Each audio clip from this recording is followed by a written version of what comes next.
हरे कृष्णा। भगवत गीता की इस वीडियो में हम पढ़ेंगे 5वें अध्याय का 17वां श्लोक। भगवान कह रहे हैं, जब मनुष्य की बुद्धि, आपको पता है सबसे टॉप मोस्ट जो हमारे इस भौतिक शरीर में चीज़ है वो है बुद्धि, टॉप मोस्ट।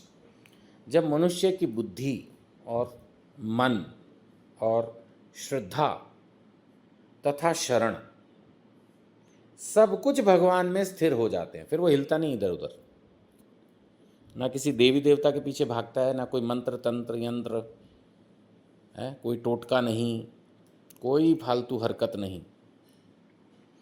जब मनुष्य की बुद्धि, मन, श्रद्धा, शरण सब कुछ भगवान में स्थिर हो जाते हैं, वह पूर्ण ज्ञान द्वारा, पूरी उसको भगवत गीता समझ में आ गई, रामायण भागवतम शास्त्र सब क्लियर, गुरु क्लियर, शिष्य क्लियर, शिष्य की सेवाएं क्लियर है,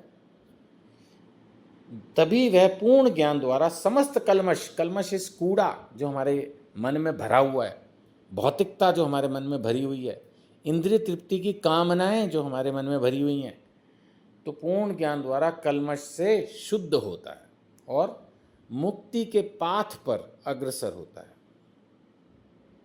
एक्चुअली जब उसको ज्ञान हो जाता है, समझ लेता है कि मुक्ति क्या है, मोक्ष क्या और उसकी इंपॉर्टेंस क्या है, तब पूरी तरह से भगवान में वो स्थिर हो गया, फिर वो धीरे धीरे धीरे धीरे उस तरफ बढ़ता जाता है। ये जो श्लोक है ये भगवत गीता के बहुत पॉपुलर श्लोकों में से एक है। विद्या विना संपन्ने ब्राह्मण, मैं इसको उससे पढ़ता हूँ संधि विच्छेद से। विद्या विनय संपन्ने ब्राह्मणे गवी हस्तिनी शुनि च एव श्रवपाके च पंडिता समदर्शन। बहुत इंपॉर्टेंट, बहुत फेमस श्लोक है, 5वें अध्याय का 18वां श्लोक। भगवान कह रहे हैं, विनम्र साधु पुरुष, यानी कि जिसको शास्त्रों का ज्ञान है, भक्त, विनम्र साधु पुरुष। साधु कौन होता है? जो शास्त्रों को फॉलो करता है। साधु का मतलब जरूर नहीं कि वो सन्यासी हो, अगर आप घर में भी हैं और शास्त्रों के अनुसार भक्ति के वातावरण में अपना जीवन जी रहे हैं तो आप भी साधु पुरुष हैं। सो विनम्र साधु पुरुष अपने वास्तविक ज्ञान के कारण, उसको पूरी क्लैरिटी है, मैंने कहा ना, उसको पूरा ज्ञान हो जाता है, मैं कौन हूँ, भगवान कौन है, मेरा उससे संबंध क्या है। अपने वास्तविक ज्ञान के कारण एक विद्वान तथा विनीत ब्राह्मण, यानी दूसरे व्यक्ति में, दूसरे भक्त में, गाय में, हाथी में, कुत्ते में और यहाँ तक कि चांडाल में भी समान दृष्टि संभाव रखता है, संभाव से देखता है। देखिए ये बहुत ही महत्वपूर्ण श्लोक है और इसको हमें अपने जीवन में अपनाना चाहिए तुरंत। सुनते ही, इस वीडियो को सुनते ही ये इम्पैक्ट हमारे अंदर आना चाहिए।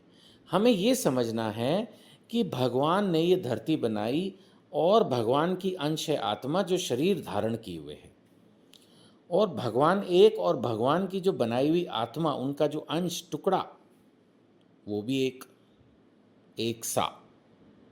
अब वो आपके शरीर में भी है और वो दूसरे ब्राह्मण के शरीर में भी है।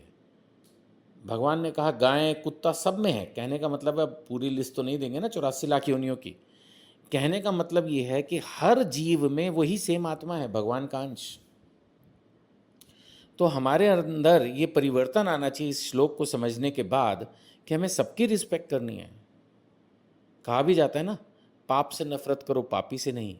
वैसे मुश्किल होता है, जब कोई हमें तंग करता है तो हम उसके प्रति घृणा भाव रखते हैं या क्रोधित स्वभाव रखते हैं या कई बार बदले की भी भावना रखते हैं। लेकिन अब यही तो चीज़ थी ना जो कुछ हद तक शुरू में अर्जुन बोल रहे थे कि मैं इनको क्यों मारूं।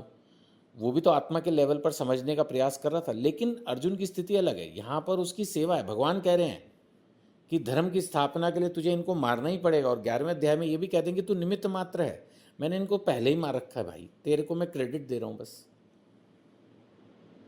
तो अर्जुन की स्थिति अलग है। अदरवाइज देखा जाए तो हमें हर जीव को सम्मान की दृष्टि से देखना है। वो ठीक है, व्यवहार कभी कभी कठिन करना पड़ सकता है। अब मान लेते हैं आपका कोई 10 साल का बेटा है जो पढ़ता ही नहीं है, इधर उधर खेलता कूदता रहता है, तो आप सोचो यार इसमें भी वो जीवात्मा, मुझे इसका सम्मान करना, वो ठीक है। लेकिन अभी पिता होने के नाते, माता होने के नाते उसको टाइट करना, थोड़ा डांटना डपटना ताकि वो पढ़ाई करे, वो भी जरूरी है। वो आपका नियत कर्म है, वो आपकी ड्यूटी है, वो अलग चीज़ है। लेकिन जो कंसेप्ट इस श्लोक में है वो आई होप मैं समझा पा रहा हूँ, वो ये कि हमें सब जीवों में एक सम्मान की दृष्टि रखनी है। चींटी को भी सम्मान देना है, ये नहीं कि अंधों की तरह चलते जाएं और पाँव के नीचे रौंदते हुए उनको सबको मारते हुए निकल जाएं।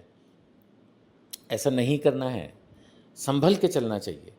चींटी भी पाँव के नीचे अगर हो सके तो ना आए, कोशिश। बहस का विषय नहीं है। आपको जी ये क्या बात हुई, हम तो गाड़ी चलाते हैं, गाड़ी के नीचे पता नहीं कितनी चींटियाँ मकोड़े मर जाते हैं, बहस का विषय नहीं है। विषय ये है कि हमें कोशिश करनी है कि पाँव के नीचे चींटी भी ना मरे। ये नहीं है कि एक छोटा सा कुत्ता है उसको एक लात मार दी। दिस काइंड ऑफ बिहेवियर नहीं चलेगा। भक्त से ये अब ये एक्सपेक्टेड नहीं होता। जो नहीं समझता ज्ञानी है, चलो कम से कम ज्ञान होने के बाद तो हम इस चीज़ को परिवर्तित करें। ये नहीं कि दूध वाले को, प्रेस वाले को छोटा समझें। नहीं, रिक्शा वाले को, ओए रिक्शा, रिक्शा नहीं है भाई, वो भी इंसान है, वो भी इंसान है। तो हमें सबको रिस्पेक्ट दे के बात करनी। इतनी तमीज़ तो कम से कम भगवत गीता पढ़ने के बाद हमें आ ही जानी चाहिए। भगवान ने कहा है ना कि जो एक विनम्र साधु पुरुष है वो सब में उस सेम आत्मा को देखता है। कुछ लोगों को मैंने ऐसा सुना है, देखा है कि वो किसी पर्टिकुलर मंदिर में जाकर या किसी एक संस्था में जाकर रिस्पेक्टफुली बिहेव नहीं करते, वो खुद को बहुत बड़ा भक्त समझने लगते हैं। ये भी पता नहीं, मेरी समझ नहीं आता है। सम्मान तो सब जगह देना है। जब एक चींटी को भी सम्मान देना है तो हर देवी देवता, हर एक को ही तो सम्मान देना है, एक्सेप्शन है ही नहीं कोई। तो किसी भी जगह जाएं तो सम्मान, दूसरे का अपमान नहीं करना है। ये चीज़ विनम्र, हमारा जो व्यवहार है वो बहुत शांत सॉफ्ट व्यवहार होना चाहिए। इसका हमें प्रयास करना चाहिए। ठीक है। सो भगवत गीता पढ़ते रहिए, दूसरों को प्रेरित करते रहिए। हरे कृष्णा।